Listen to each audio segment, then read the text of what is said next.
Can you be my husband? Woman in expensive wedding dress asked, question to complete stranger. Man in coffee-stained sweater holding 6-year-old daughter's hand. Christmas Eve. Busy Manhattan cafe. Absolute desperation in her voice.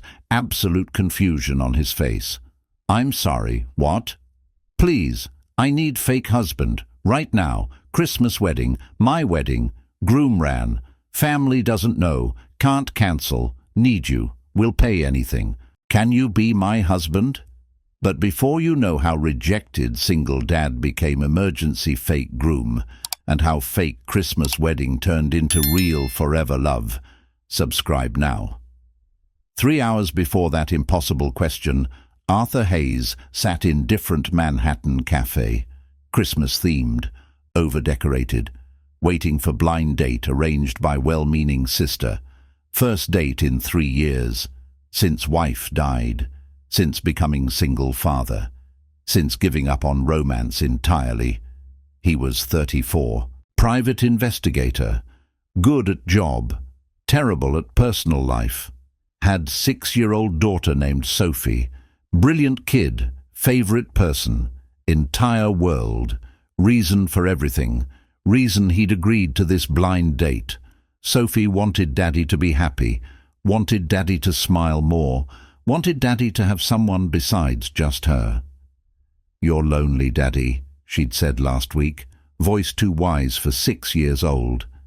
You need grown-up friend, someone who makes you laugh, like Mommy did. Kid was too smart, too observant, too right. He was lonely, hadn't dated since Emma died, hadn't wanted to. Grief and single parenting consumed everything. But 3 years later, maybe time, maybe ready. Maybe Sophie deserved to see father who lived instead of just survived. Emma had died suddenly.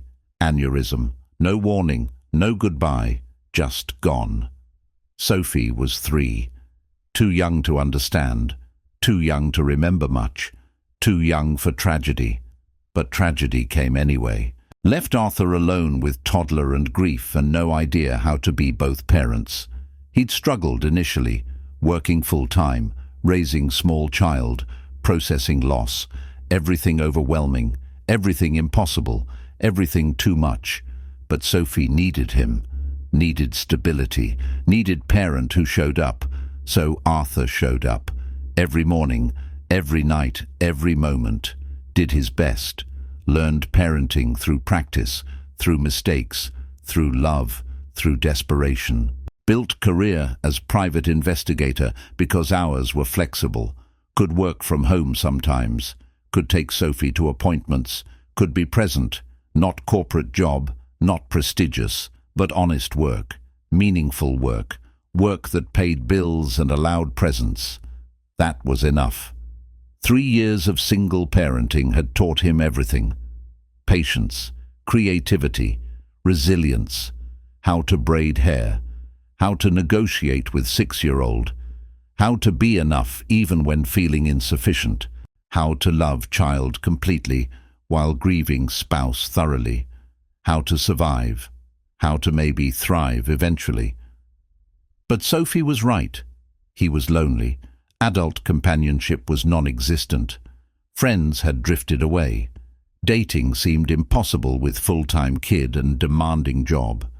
Sister Jennifer worried, kept suggesting blind dates, kept insisting Arthur needed partner, kept believing 3 years was enough grieving time, time to move forward, time to risk again, time to live. Maybe she was right.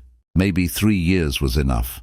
Maybe Emma would want him happy, would want Sophie to have 2-parent family again, would want Arthur to love again, to risk again, to be whole person, not just surviving parent. So he'd agreed to date. First one in 3 years. Terrifying. Necessary. Potentially disaster. Definitely disaster now that Patricia had left. Now that rejection was fresh. Now that confirmation of impossible arrived. Dating as single parent was futile. No one wanted package deal. No one wanted instant family. No one wanted man whose daughter would always come first. Always. So he'd said yes to blind date. Sister Jennifer had set up. Friend of friend. Lawyer named Patricia. Successful, ambitious, age-appropriate, likes kids supposedly. Perfect on paper. Patricia arrived 20 minutes late, didn't apologize, ordered expensive wine, looked at Arthur like appraising property, not impressed by property. So your investigator? Her tone suggested trash collector would be more prestigious. Private investigator, yes. Mostly corporate cases. Fraud, embezzlement, background checks. Keeps me busy. And single father? Yes, daughter Sophie. She's 6. Amazing kid. Smart, funny, kind, my whole world. Patricia's expression soured, like he'd admitted having contagious disease. How often do you have her? Full time. Her mother passed away 3 years ago. It's just us. Full-time custody, so you wouldn't be available for last-minute dinners, weekend trips, adult activities? Arthur felt hope dying, watched it deflate like sad Christmas balloon. This woman didn't want partner, wanted accessory, someone without responsibilities, without child, without real life. Sophie is my priority, he said carefully. Any relationship would need to understand that, accept that, embrace that. Right. Patricia checked phone. Look, you seem nice, but I'm not looking to be instant stepmother. I'm 38, career-focused, want partner who can travel, who can prioritize me, who doesn't have obligations. No offense. None taken. Complete lie.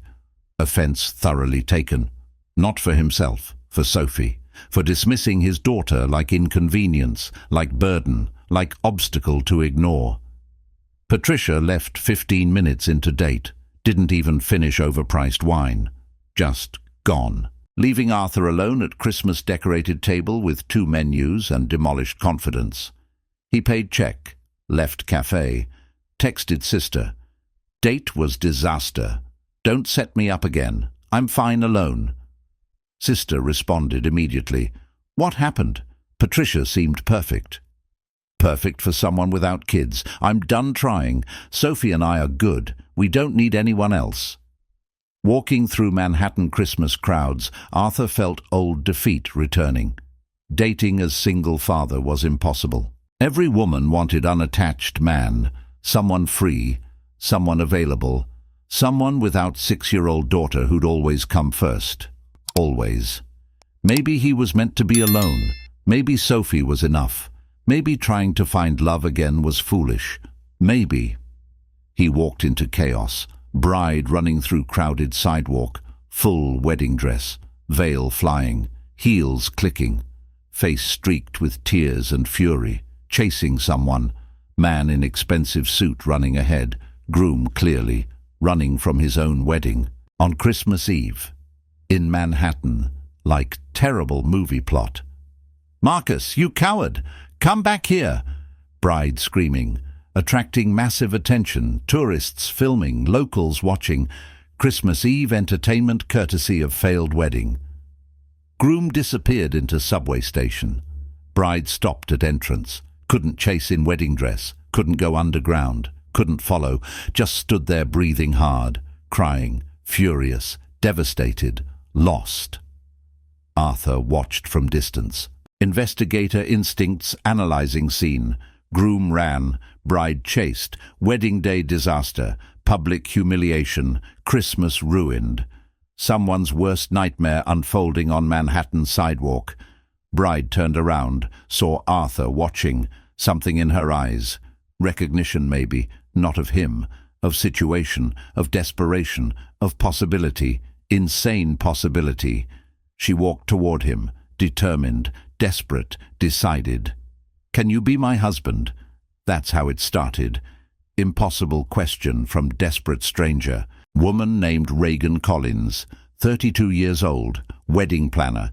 Today supposed to be her wedding. Groom ran, guests waiting, venue ready, family expecting ceremony, everything prepared, except groom with cold feet. or cold heart, or cold everything. I know this sounds crazy, Reagan said rapidly, words tumbling out. I know we're strangers, but I need help, desperately. Wedding is in 2 hours, 200 guests. My parents spent fortune. My grandmother flew from Ireland. Everything's ready, everything's perfect, except no groom. I'm not qualified to... You don't understand. I'm wedding planner. This is my wedding. If this fails, my reputation fails. My business fails. My entire career built on perfect weddings. Can't have my own wedding collapse publicly. Can't let groom win. Can't give him satisfaction. Can't let everyone pity me. Can't... She stopped, breathed, regrouped. Professional mask sliding into place. Wedding planner mode engaging. I'll pay you $10,000. Cash. Stand in as groom. Say vows. Sign nothing legal. Ceremony only. Reception. First dance. Cake cutting. Then leave. Marriage isn't real. Just performance. Just saving face. Just preventing disaster. Can you do that? Arthur stared. At bride. At desperation. At offer. At absurdity of situation. At Christmas miracle or Christmas catastrophe depending on perspective. Should say no. Should walk away. Should let stranger solve own problems. Should return to Sophie at sister's house. Should be responsible adult. But something in Reagan's eyes, same desperation he'd felt 15 minutes ago, same defeat, same loneliness, same sense that world was cruel and love was impossible and trying was pointless. Same everything. And investigator brain noticed details. Wedding dress was stunning but simple, not designer brand. Practical choice. Her makeup was running but professionally done. She'd done it herself probably. Saved money. Her shoes were comfortable flats, not heels. Pragmatic. Her engagement ring was modest. Not cheap, but not ostentatious. Everything suggested woman who worked hard, who built business, who planned this carefully, who got betrayed. $10,000? He heard himself ask. Yes, cash. I have it. Wedding emergency fund. Was for disaster coverage. This qualifies. This absolutely qualifies. $10,000 would cover Sophie's private school tuition, music lessons, summer camp. Everything he couldn't afford, everything she deserved, everything single father income couldn't provide. One condition, Arthur said. Decision-making itself. Foolish decision, maybe. Necessary decision, definitely. I have daughter, 6 years old. She's at Christmas party. I need to call, explain I'm helping someone, make sure she's okay. Then I'm yours. Reagan's expression shifted. Surprise, relief, calculation, then decision. Deal, call her, make sure she's safe. Then we're getting married. He called Sophie at Jennifer's house. Princess, something came up. Work thing, emergency. I'll be late picking you up. That okay? It's okay, Daddy. Aunt Jennifer says I can sleep over. We're making Christmas cookies. Are you okay? I'm fine. Just helping someone. Love you. Be good. Love you too, Daddy. Merry Christmas. He hung up, looked at Reagan. Let's get married. Next 90 minutes were blur. Reagan led him to venue.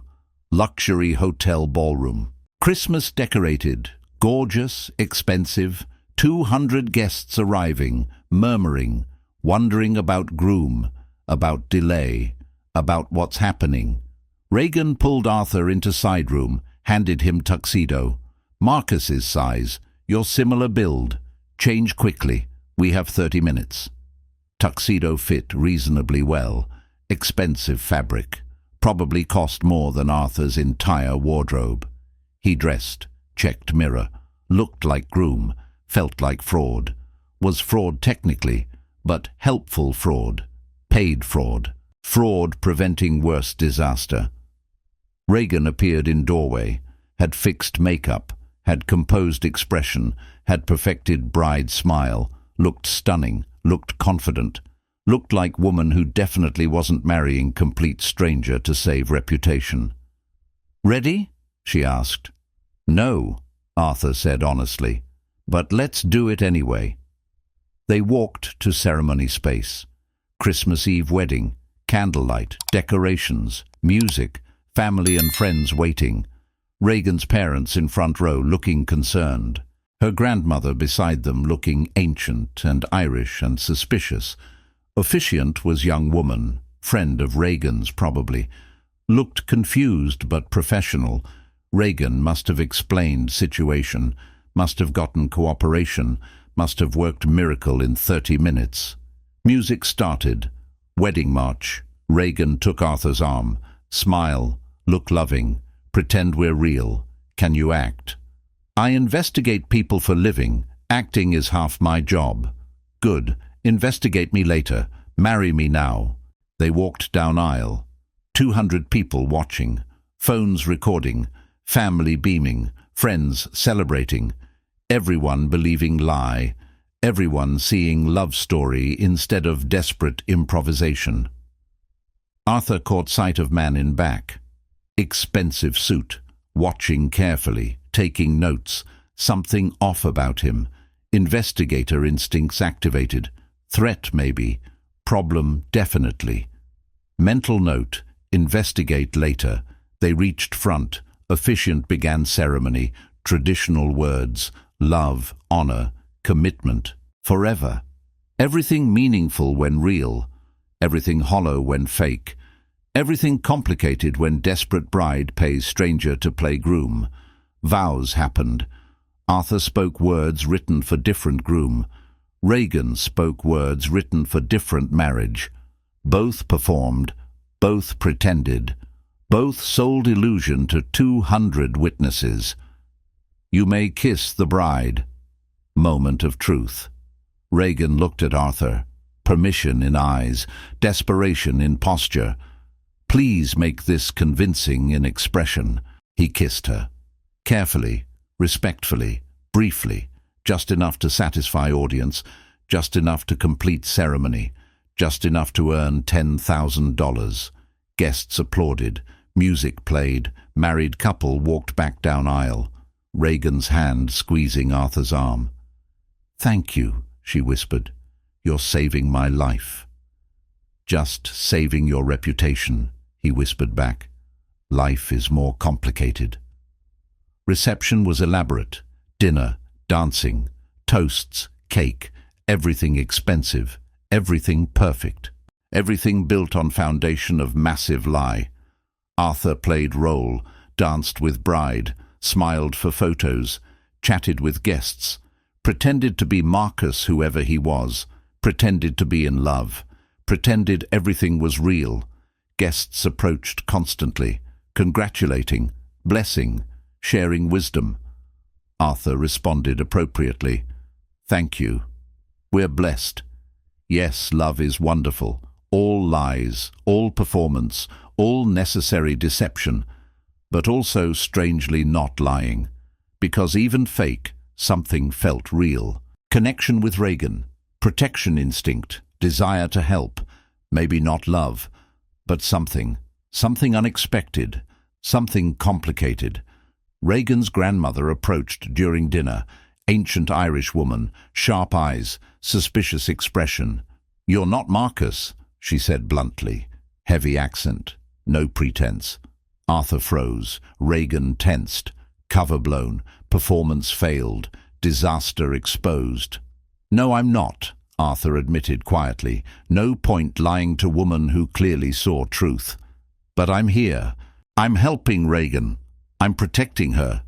That's what matters." Grandmother studied him.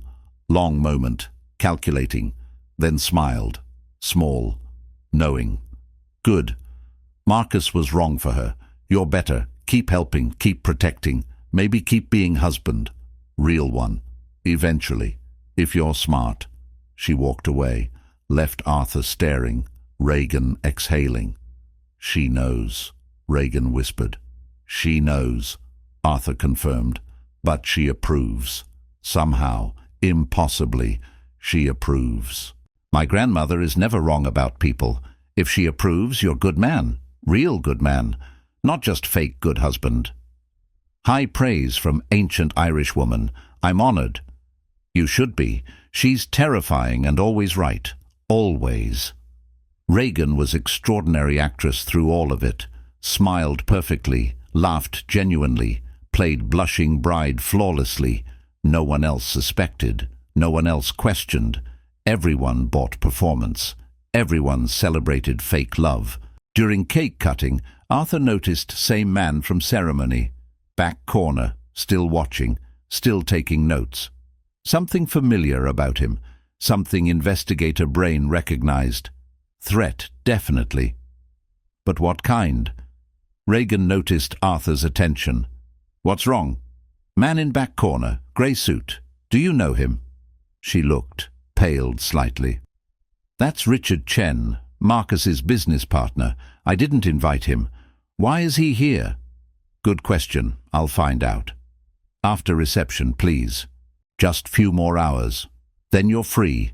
Then this nightmare ends. Few more hours. Few more hours of playing husband to desperate stranger. Few more hours of elaborate lie. Few more hours of earning Sophie's tuition. Few more hours of strangest Christmas Eve ever. First dance happened. Slow song, romantic lighting, Regan in Arthur's arms, both swaying, both performing, both aware of absurdity. Thank you again, Regan said quietly. I know this is insane. I know I'm asking too much. But you're literally saving everything. My business, my reputation, my family's investment, my grandmother's trip, everything. What happened? Arthur asked. Why did Marcus run? Regan was quiet. Then, he got scared, or smart, or honest. We were engaged 6 months, planned wedding quickly, too quickly maybe. I'm wedding planner, wanted perfect wedding, focused on event not relationship, focused on ceremony not marriage, focused on everything except whether we actually loved each other. Did you love him? I thought I did. I thought he did. But looking back, we were compatible, convenient, checking boxes, not actually in love, not actually right for each other, he realized. Ran. I got angry, chased, then panicked about cancelling, about failing, about everyone knowing I couldn't even plan my own wedding successfully. So you hired emergency fake groom. So I hired emergency fake groom. Desperate solutions for desperate times. Story of my life recently. Arthur understood. Recognized same desperation, same sense of trying to control uncontrollable, same fear of failing publicly, same everything. What happens after tonight? He asked. We separate, quietly. I tell everyone we're honeymooning abroad. Few months later, I announce amicable divorce. You disappear with $10,000. I rebuild reputation. Everyone moves on. Clean ending to messy situation. Clean ending. Right. Nothing about this was clean. But maybe workable. Maybe survivable. Maybe. Man approached. Grey suit. Richard Chen. Business partner. Suspicious observer. Threat. Regan. Congratulations. Smooth voice. False warmth, dangerous smile. Beautiful wedding. Shame about Marcus, though. Regan tensed. What do you mean? I mean I know Marcus ran. No, this isn't him. No, you hired replacement. Question is, how much is keeping this secret worth? Blackmail. Of course. Arthur's investigator brain had suspected, had recognized predator behavior, had identified threat, now confirmed. I don't know what you're talking about, Regan said evenly. This is my husband, Arthur. We're very happy. You're confused. I'm not confused. I'm informed. I'm also reasonable. $20,000. You announce your wedding planner business just landed major investor. Me. I get legitimate business interest. You get my silence. Everyone wins.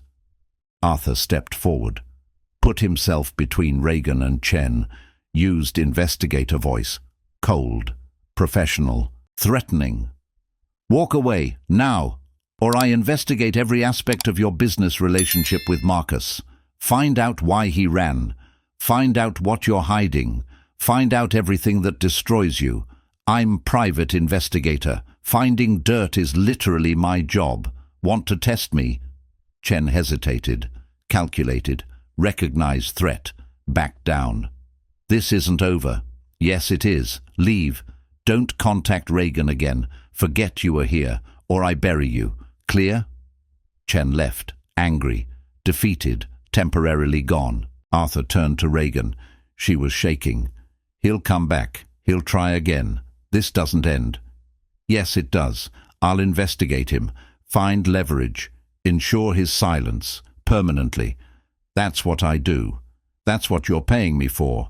Consider it included in service. Reagan stared. You'd do that? Go after him? Protect me? We're strangers. We're married, Arthur said dryly. At least for tonight. Husband duties include protecting wife from blackmailers. Standard wedding vow coverage. She laughed. First genuine laugh of night. Of day, maybe. Of entire disaster. You're absurd.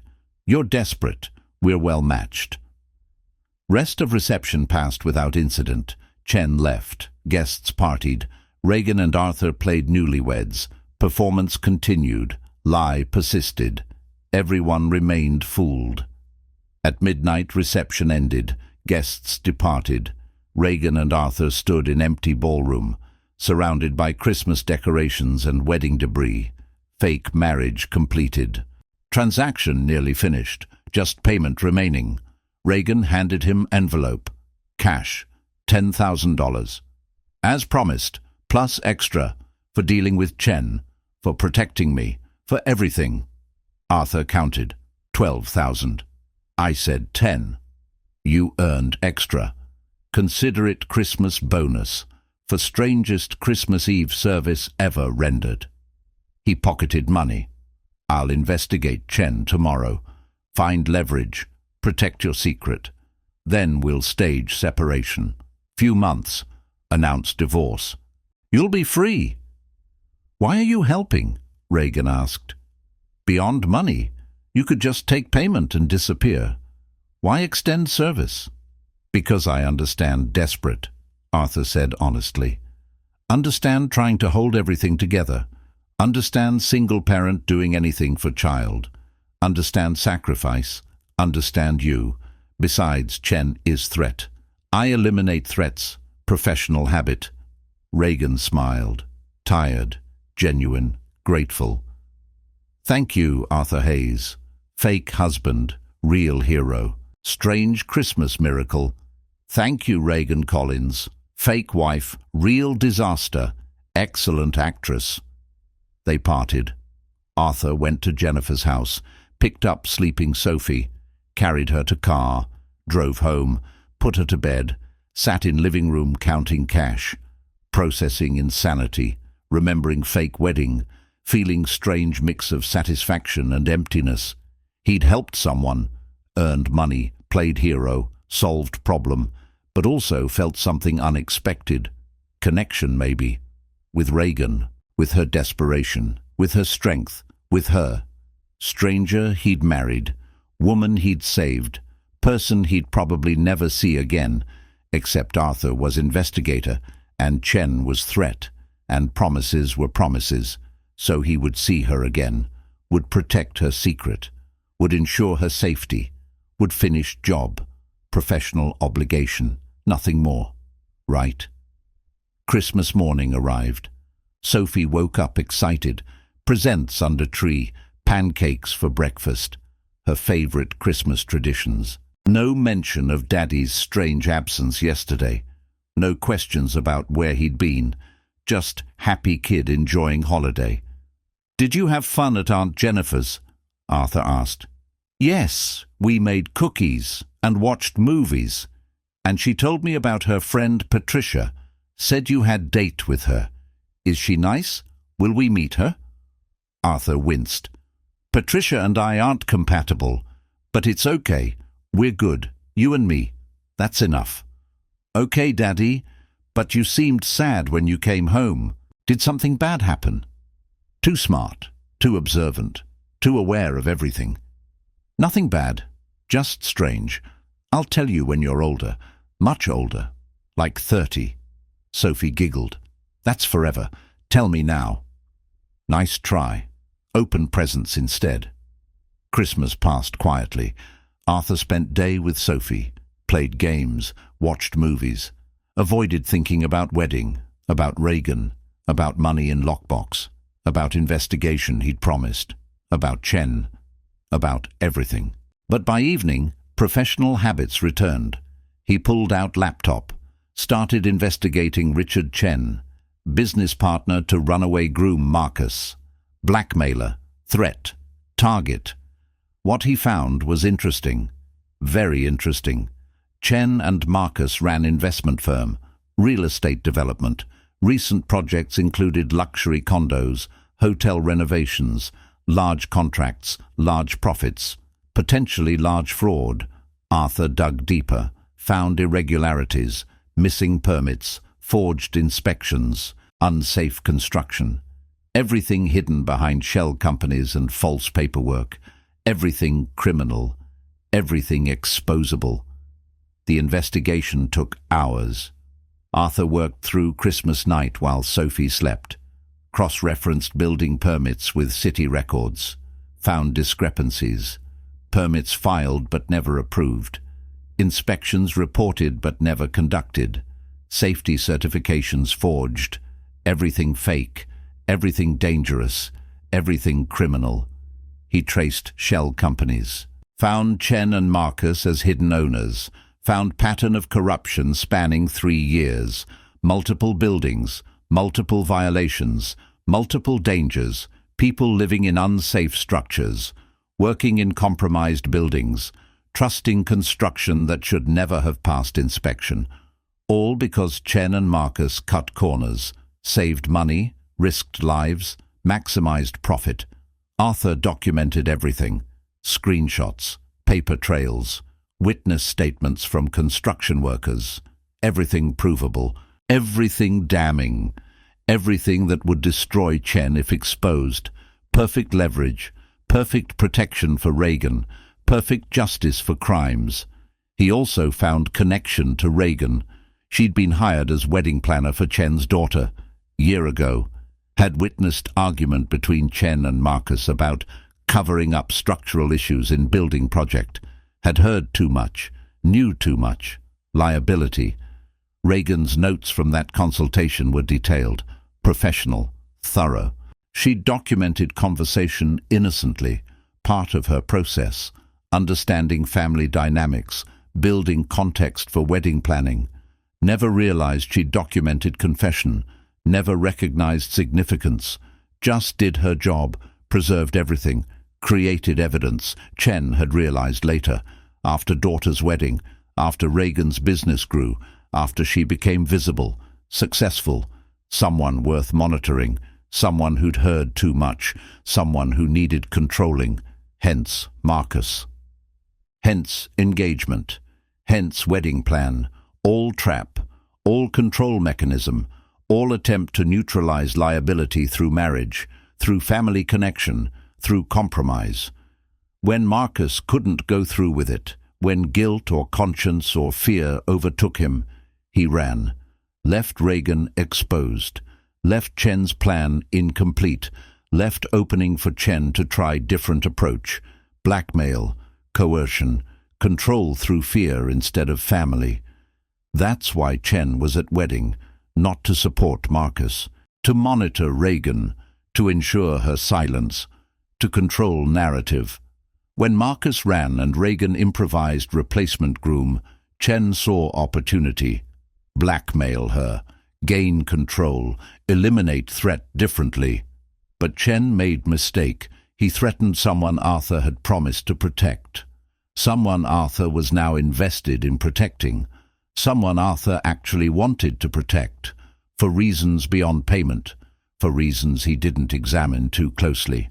Arthur spent rest of Christmas researching Chen's history, found pattern.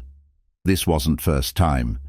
Chen had threatened others, intimidated witnesses, silenced complaints, used wealth and power to avoid consequences, built empire on corruption and coercion, thought himself untouchable, believed money bought immunity, was wrong. Arthur compiled comprehensive file, every violation, every threat, every crime, everything Reagan had witnessed, everything workers testified, everything documents proved, gave it organization, gave it narrative, made it prosecutable, made it powerful, made it weapon. Then he researched Chen's associates, found Marcus's reasons for running. Marcus had wanted out, wanted to end corruption, wanted to confess, but Chen threatened him, threatened exposure of Marcus's own crimes, threatened family, threatened everything, made Marcus complicit, made him trapped, made him desperate enough to run from wedding rather than continue charade. Arthur tracked Marcus down, found him in upstate New York. Small apartment, hiding, scared, guilty. Arthur called. "Marcus, this is Arthur Hayes. I was at your wedding, sort of. The replacement groom. We need to talk." Marcus was terrified initially, then relieved, then desperate to confess. "I wanted to tell Reagan, wanted to warn her, but Chen had leverage, had evidence of my involvement, would have destroyed me, destroyed my family, so I stayed quiet, stayed engaged, tried to protect her by marrying her, by keeping Chen happy, but couldn't do it, couldn't trap her, couldn't make her part of this. So I ran. Coward move, but only move I had." "What if you testified against Chen?" Arthur asked. "What if we had enough evidence to prosecute? What if your testimony plus Reagan's documentation plus worker statements equals conviction? Would you do it? Would you face your crimes to stop his?" Long silence. Then, "Yes, God, yes. I've been wanting to for months. Just needed way out, needed protection, needed someone to believe me. Can you do that? Can you protect me? Can you help me fix this?" "I can, I will. Give me week. I'll contact prosecutors, build case, arrange immunity for you in exchange for testimony. Then we end Chen. Then you pay for your involvement, but not as much as he pays for his. Then everyone's safer, including Reagan. Deal?" "Deal, thank you. For helping her, for protecting her, for being better man than I was. She deserves better, always did." Arthur hung up, added Marcus's confession to file.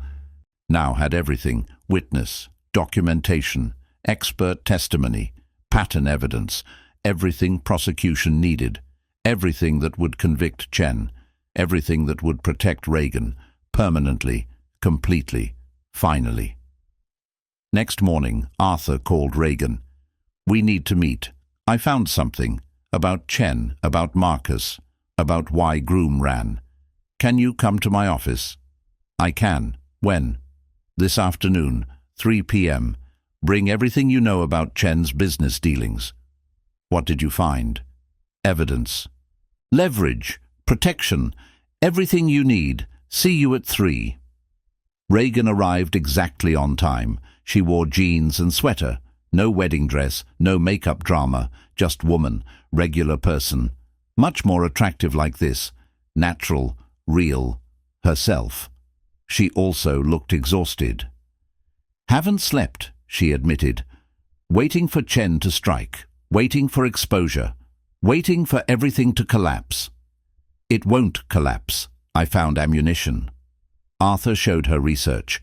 Chen's fraud, Marcus's involvement, structural violations, safety risks, criminal exposure, everything documented, everything provable.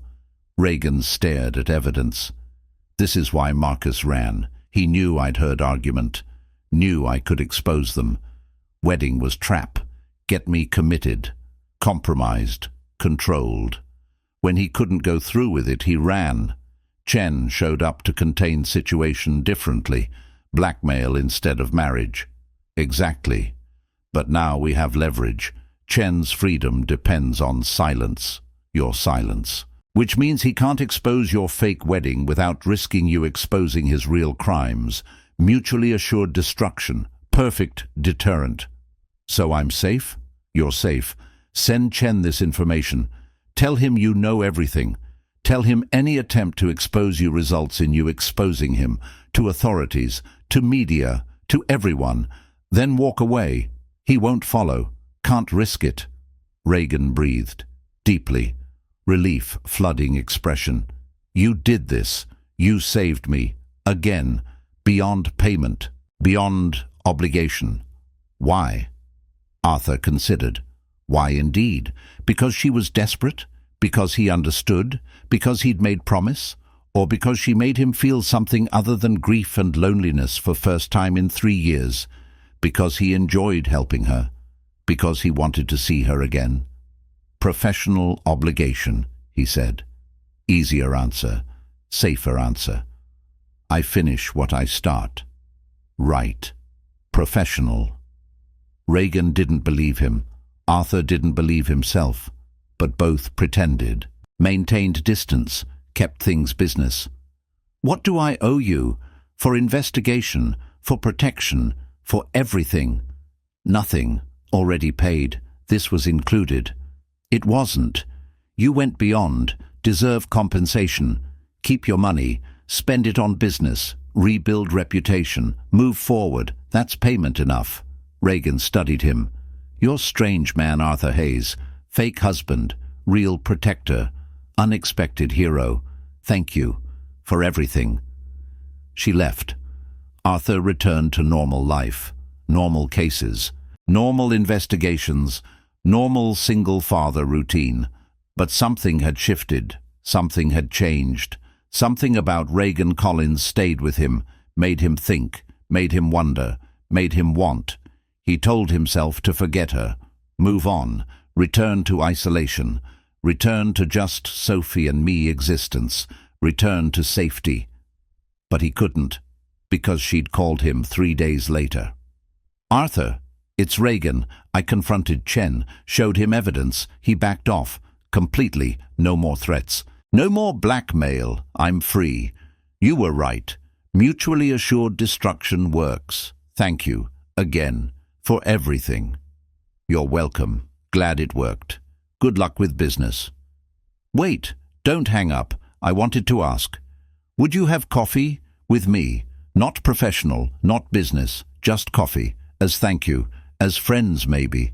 As whatever this is. Would you? Arthur should say no. Should maintain distance. Should let fake wife remain fake. Should return to isolation. Should protect himself. Should... Yes, he heard himself say. Coffee, friends, whatever this is. Yes. They met at cafe. Same one where Patricia had rejected him. Different table, different energy, different everything. Reagan brought pastries. Peace offering, for dragging you into insanity. For fake wedding, for everything. I accepted payment. No peace offering needed, but I'll eat pastry anyway. I'm not monster. She laughed. Genuine, warm, beautiful. Tell me about you, real you, not emergency fake groom. Who is Arthur Hayes? He told her. About Emma, about Sophie, about private investigation, about single father struggles, about Patricia disaster, about loneliness, about trying to hold everything together, about everything. Reagan listened, really listened, asked questions, understood, shared own story, about building wedding planning business from nothing, about focusing on career over relationships, about Marcus being convenient, not passionate, about realizing she'd built beautiful life that felt empty, about wanting more, about not knowing what more looked like. We're similar, she said, both building, both succeeding, both lonely despite success, both pretending we're fine alone when we're not. Sophie says I'm lonely, Arthur admitted, says I need grown-up friend, says I smile more when I'm not alone. 6-year-old wisdom. Smart kid. I'd like to meet her, if that's appropriate, if I'm allowed. If we're actually friends and not just fake married strangers.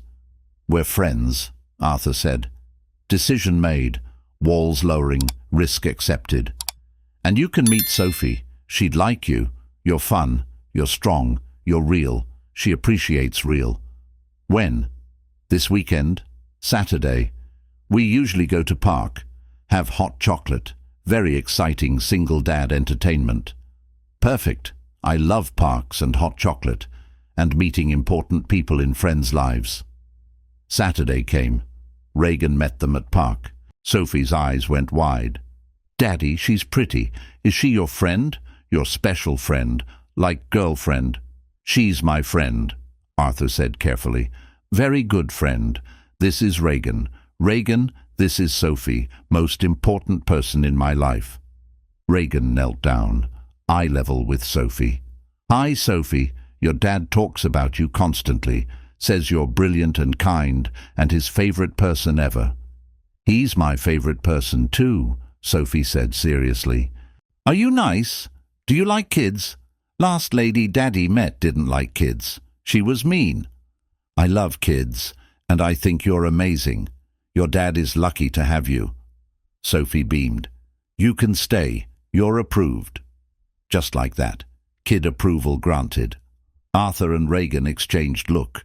Amused, relieved, connected. Something growing between them. Something neither named. Something neither questioned. Something just was. They spent afternoon together, playing, talking, laughing. Sophie performed elaborate stories for Reagan. Reagan listened with genuine interest. Arthur watched both, felt something warm, something he'd thought died with Emma, something like happiness, something like hope, something like family. As sunset, Reagan prepared to leave. Thank you for today. Best Saturday I've had in years. Sophie is remarkable. You're remarkable. This is remarkable. Same, Arthur said. Thank you for coming, for being patient with 6-year-old chaos, for being you. Can we do this again? Soon? I know it's fast. I know we just met. I know circumstances were insane, but I like this. Like you. Like Sophie. Like whatever this is becoming. Me too. And yes. Again. Soon. Often. Whatever this is. That's how fake Christmas wedding became real friendship, became something more. Reagan started joining their weekends, their routines, their life. Sophie adored her. Arthur found himself thinking about her constantly, wanting her around, missing her when she wasn't. Falling, definitely falling. The evolution was gradual, natural, unforced. Reagan would text Arthur funny observations about wedding industry chaos. He'd respond with investigation stories. They'd exchange memes, share jokes, build inside references, create friendship language. Then friendship became more. Reagan started attending Sophie's school events, spring concert, art show, science fair, showing up, being present, not as obligation, as genuine interest, as caring, as woman who saw child not as obstacle, but as person, as remarkable kid worth knowing. Sophie bloomed under attention, started calling Reagan by name instead of Daddy's friend, started saving stories specifically for Reagan, started drawing pictures for her, started building relationship independent of Arthur, started loving her separately, importantly. Arthur watched Reagan with his daughter, watched genuine affection, watched patience during 6-year-old rambles, watched enthusiasm for glitter art projects, watched everything that Patricia had dismissed, everything that mattered, everything that made Reagan extraordinary, everything that made Arthur fall harder. They didn't rush physical relationship. Both had been hurt. Both were cautious. Both wanted foundation before intensity. So they built slowly. Hand-holding came first. During park walks, during movie nights, casual, comfortable, connected. Then longer hugs. Then finally, 3 months in, real kiss. Not performance, not fake wedding obligation. Real, desired, mutual. Everything first kiss should be. After kiss, Regan had pulled back, checked Arthur's expression. Was that okay? Too fast? Too soon? Too much? Perfect, Arthur had assured. Perfect speed, perfect timing, perfect everything. More please, much more. She'd laughed, kissed him again. Okay, more, gradually, building, becoming, yes. They dated intentionally after that, really dated. Dinner reservations, museums, comedy shows, adult activities while Sophie stayed with Jennifer. Building couple identity, building romantic relationship, building partnership beyond friendship, beyond fake wedding, beyond emergency transaction. Real thing, growing thing, important thing. But they also dated inclusively. Family activities, zoo trips, playground adventures, movie nights at home, building family dynamic, testing compatibility, seeing if Regan could handle reality of dating single father, if she wanted that life, if she chose that complexity, if she meant staying. She did. She meant everything, showed up consistently, integrated seamlessly, loved Sophie genuinely, supported Arthur thoroughly, became part of their life not as addition, but as essential piece, as family member, as partner, as someone choosing them, both of them, fully. Arthur fell completely. Regan was everything he'd needed without knowing. Understanding, patient, real, someone who saw single-father life as reality, not obstacle, who saw Sophie as bonus, not burden, who built relationship that included daughter from start, who understood Arthur's priorities, who shared them, who became them. Regan fell equally. Arthur was everything she'd sought without recognizing. Stable, honest, present, someone who showed up, someone who meant commitments, someone who'd proven character through 3 years of devoted single parenting, someone who loved deeply, someone who protected thoroughly, someone who'd saved her then stayed for right reasons, not obligation, choice, love. 3 months in, during routine Saturday park visit, Sophie asked question. Regan, are you Daddy's girlfriend? For real? Not just friend? Regan looked at Arthur. Question in eyes. Permission requested. Truth or deflection? Arthur answered. Regan is very important to me. More than friend. If she agrees, if she wants same thing, then yes. Girlfriend, special person, important person. Regan smiled. I agree. I want same thing. Girlfriend status accepted. Special person confirmed. Important person absolutely. Sophie cheered. Finally, I've been waiting forever. You're slow, Daddy, very slow, but you got there. I'm proud. They dated officially, carefully, building relationship that wasn't fake, that wasn't convenient, that wasn't desperate improvisation. Real thing, solid thing, based on understanding and respect and genuine feeling, based on truth this time. Regan's business thrived. Word spread about elaborate Christmas Eve wedding. Photos went viral. Most romantic holiday wedding ever, according to social media. No one knew groom was fake. No one suspected fraud. Everyone bought love story. Everyone wanted Regan to plan their wedding. Business exploded. Arthur's investigation work stayed steady. Regan occasionally consulted on cases involving weddings or events. They became professional partners too. Complementary skills, effective team, dangerous combination when applied to solving problems. 6 months after fake wedding, Regan's business got threatening phone call. Chen again, or Chen's associate, didn't matter which. Regan Collins covered up construction fraud, should investigate, should expose, should destroy. Anonymous tip to building inspectors. Revenge from Chen, probably. Trying to harm her indirectly, trying to salvage pride, trying to win belatedly. But Arthur had expected this, had prepared, had additional evidence ready. He contacted authorities first. explained Chen's fraud, explained blackmail attempt, explained everything, then submitted evidence, documented, provable, damning. Chen was arrested, Marcus too. Fraud charges, safety violations, attempted blackmail. Everything Arthur had found, everything Regan had witnessed, everything finally exposed. Regan was cleared. Cooperating witness. Hero, actually. Person who'd reported criminals. Person who'd helped prosecution. Person who'd done right thing. Her reputation strengthened. Business grew more. Everything worked out. "You saved me again," Regan said after Chen's conviction. "You keep saving me. When does it end?"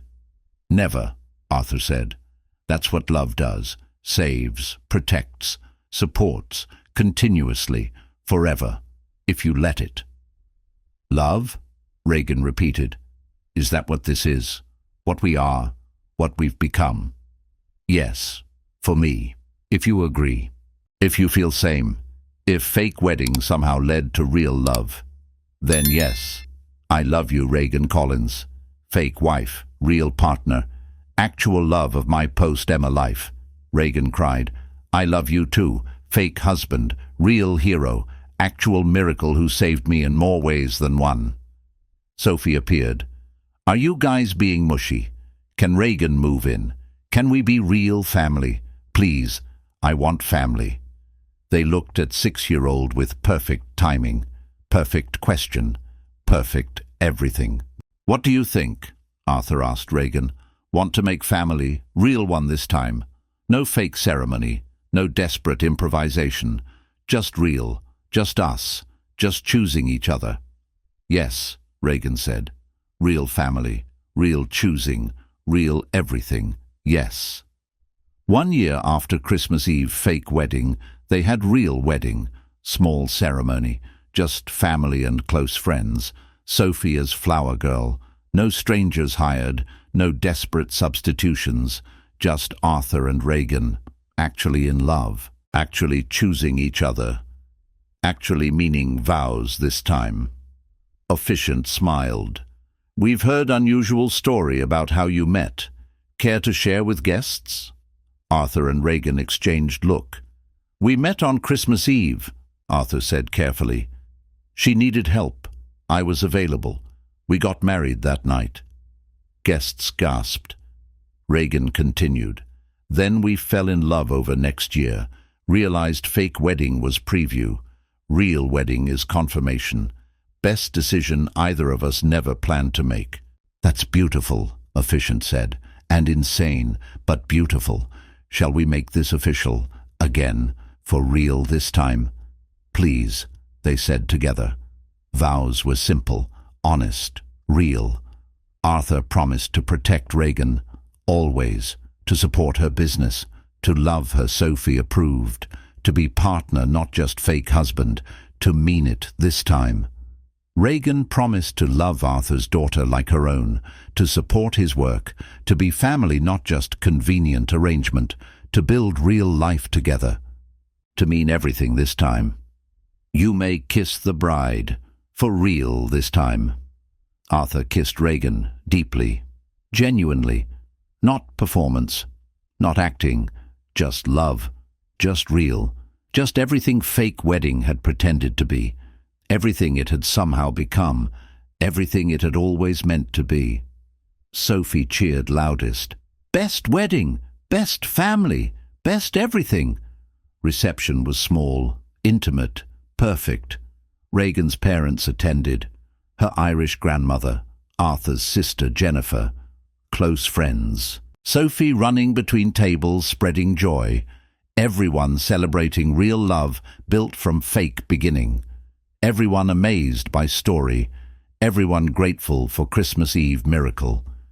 During first dance, Regan whispered, "Thank you for saying yes, for fake wedding, for investigating Chen, for protecting me, for loving me, for everything, for being you." "Thank you," Arthur whispered back, "for desperate question, for impossible request, for trusting stranger, for loving my daughter, for building family with us, for everything, for being you. They swayed. Two people who'd met in chaos, who'd married as strangers, who'd fallen in love slowly, who'd built real relationship from fake foundation, who'd proved that sometimes best things start as worst things. Sometimes love requires desperation. Sometimes Christmas miracles wear wedding dresses and chase runaway grooms and ask impossible questions to coffee-stained strangers. 2 years after Real Wedding, Reagan's business was thriving. Arthur's investigation firm had expanded. They'd moved to larger house. Sophie was 8, thriving, happy, loved, had little brother now, Tommy, 1 year old, surprise blessing, family complete. Reagan sometimes told story at wedding consultations. I'm wedding planner whose own wedding was disaster. Groom ran, Christmas Eve, public humiliation, worst nightmare. But that disaster led me to my husband, led me to my family, led me to my real life. Sometimes worst moments create best outcomes. Sometimes disasters are disguised blessings. Sometimes you have to trust desperate instincts. Sometimes Christmas miracles happen. Sometimes strangers become family. Sometimes fake weddings become real forever. Clients loved story, booked her immediately. Reagan Collins. Wedding planning became synonymous with hope, with believing in love, with trusting process, with knowing that even disasters could transform into miracles, if you let them. If you ask right stranger right question, if you take insane risks on Christmas Eve. Arthur framed $12,000 check, never cashed it, hung it in office. Payment for strangest case ever. Fake wedding that became real marriage. Best investment of career. Best Christmas Eve. Best desperate decision. Best everything. Sophie, now 8 and still too smart, asked about framed check. Daddy, why is that on wall? Did you marry Reagan for money? That's not romantic.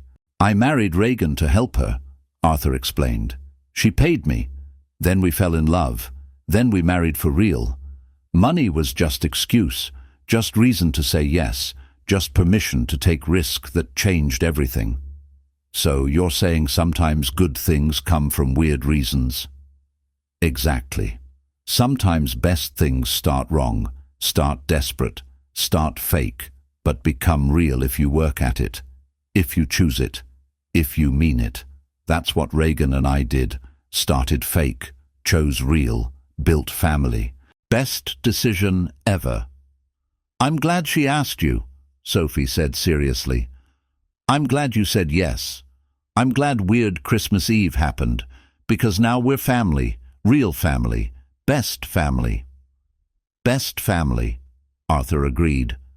Reagan appeared in doorway holding Tommy. Are we telling story again? About desperate bride and coffee-stained single dad? About Christmas Eve miracle? About fake wedding that saved everything? We're explaining framed check, Arthur said. Teaching Sophie about investments, about risks, about saying yes to crazy. Best lesson ever, Reagan said. Say yes to crazy. Sometimes crazy is gateway to amazing. Sometimes desperate questions lead to perfect answers. Sometimes fake becomes realer than real. Sometimes Christmas Eve strangers become forever family. She was right. All of it. Desperate question had led to perfect answer. Fake wedding had become realer than planned wedding ever would have been. Christmas Eve stranger had become forever family. Everything impossible had become everything perfect. 10 years later, Sophie was 16. Tommy was 9. Arthur and Reagan were still married, still in love, still telling story, still grateful for Christmas Eve miracle, still amazed that fake wedding had lasted longer than most real ones, still choosing each other every day. Reagan's business was empire, multiple planners, multiple cities, reputation for creating magic, for believing in love, for proving miracles happen, inspired by own story, built on foundation of Christmas Eve, disaster turned triumph.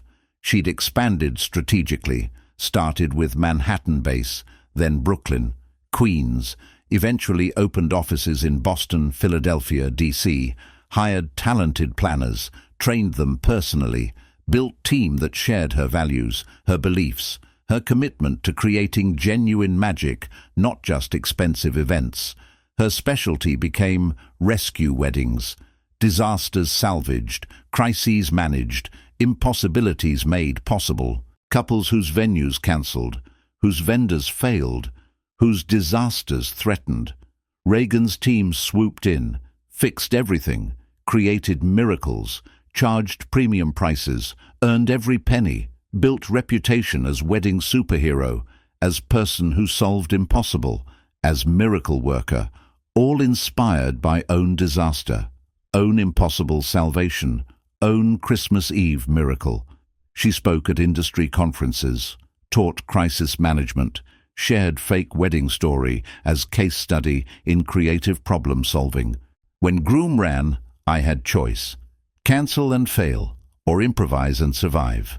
I chose survival, found stranger, made him groom, saved face, saved business, saved everything, then accidentally found love. That's what crisis teaches. Solutions exist, creativity works, desperation breeds innovation. Sometimes disasters are disguised blessings, sometimes strangest solutions become best outcomes. Sometimes you have to risk everything on crazy idea, on coffee-stained stranger, on impossible question, on hope. Audiences loved her, booked consultations, hired her firm, wanted Reagan Collins magic, wanted proof that disasters could transform, that impossibilities could happen, that Christmas miracles existed beyond fake weddings she'd created. Arthur's investigation firm specialized in protecting vulnerable people, stopping blackmailers, exposing frauds, helping desperate, inspired by protecting Reagan, by solving problem, by being hero when needed. Career built on foundation of fake wedding case. He'd transitioned from general investigations to specialized protection work, victims of blackmail, witnesses needing safety, vulnerable people requiring justice. Arthur Hayes. Investigations became known for taking difficult cases, for protecting people others abandoned, for exposing predators, for being hero, all inspired by protecting Reagan, by stopping Chen, by choosing righteousness over profit. His team grew, added former police detectives, tech specialists, legal experts, built comprehensive protection agency, charged clients who could afford, pro bono for those who couldn't, established foundation covering cases of desperate people. People like Reagan had been, people needing hero, people deserving protection, people Arthur refused to abandon. He consulted on corporate cases, exposed frauds, protected whistleblowers, testified in court, built reputation as investigator with integrity, as man who couldn't be bought, as professional who chose justice over convenience, as person Marcus had called him, better man, good man, man worth knowing. Together, Reagan and Arthur volunteered teaching marriage preparation classes at local church, told their story honestly, completely, crazy beginning included. We met Christmas Eve, married same day, strangers, fake ceremony, $10,000 payment, insane beginning. But we chose to make it real, chose to build relationship, chose to mean vows eventually, chose love over convenience, chose each other. That's what marriage is. Choosing, daily, continuously, forever. They'd explain the process. How fake wedding became friendship, how friendship became trust, how trust became love, how love became family, how family became everything, how disaster became foundation, how desperation became strength, how crazy idea became beautiful reality, how Christmas Eve question became lifetime answer. We don't recommend our method, Reagan would joke. Fake wedding as relationship start, terrible idea, worst planning ever, 0 stars, do not attempt. But what we do recommend: choosing each other, being honest, building foundation, meaning commitments, working through disasters, protecting each other, supporting dreams, loving children, creating family, choosing daily. That's what we did. That's what worked. That's what matters. Arthur would add practical perspective. I was rejected on blind date. Hours later, married stranger. Insane. But that stranger saw me. Really saw. Saw single father. Saw struggling parent. Saw lonely man. Saw everything Patricia dismissed. Reagan chose me, knowing complexity, knowing obstacles, knowing Sophie came first. That's love. Choosing reality, embracing complications, supporting priorities, building around truth instead of fantasy. Couples loved their story, found hope in it, found permission to be imperfect, found evidence that love could start wrong and end right, found everything they needed. Young engaged couples especially responded. If you two made fake wedding work, we can make real wedding succeed. Reagan would laugh. Yes, but also build relationship beyond wedding, beyond event, beyond ceremony. Build marriage, build partnership, build life. That's what matters. Not perfect beginning, perfect choosing, perfect commitment, perfect daily work. She'd show them wedding photos. First wedding, fake ceremony. Arthur looking confused in borrowed tuxedo. Reagan looking desperate in wedding dress. Both performing, both pretending, both creating lie. This was fake, she'd explain. Everything about this was wrong, except it wasn't, because this is where we met, where we started, where journey began. So even fake wedding has value, has meaning, has power, if you choose to build on it, if you make it real eventually, if you mean it retroactively. Then she'd show second wedding, real ceremony. Both choosing, both meaning, both loving. Sophie as flower girl, small intimate gathering, nothing elaborate, everything meaningful. This was real, Reagan would say. This was us actually choosing, actually meaning, actually committing. This is what matters. This is what we celebrate.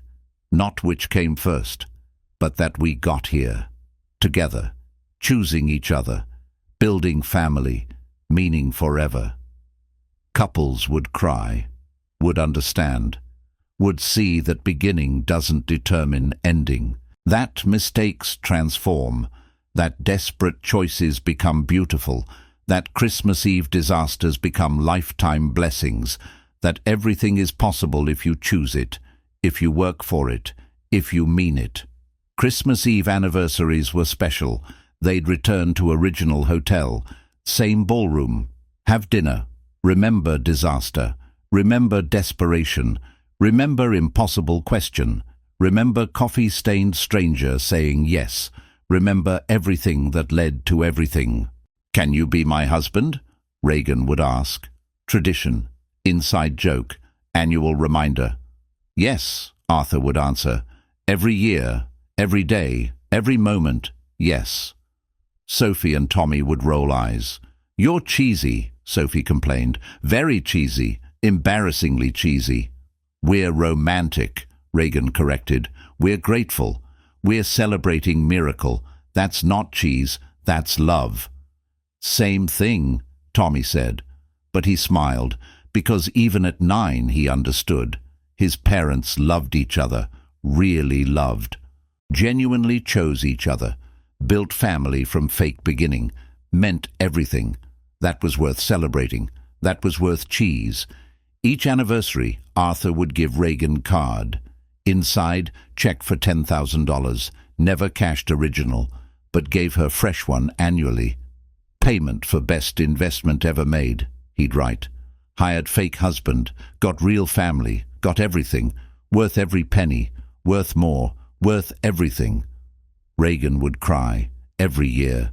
Same tears, same gratitude, same overwhelming sense of impossible becoming possible, same recognition that desperate question on Christmas Eve had led to lifetime answer, Same everything.